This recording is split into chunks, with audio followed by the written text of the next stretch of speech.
Siguro po yung first day.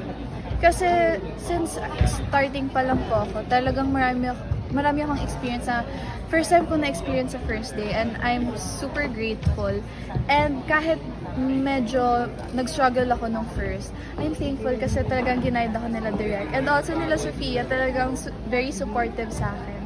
Kaya siguro isa yan sa talagang memorable sa buong taping na meron kami. I believe mamahalin ng Afternoon Prime ang prinsesa ng City Jail kasi bawat character may kanya-kanyang story.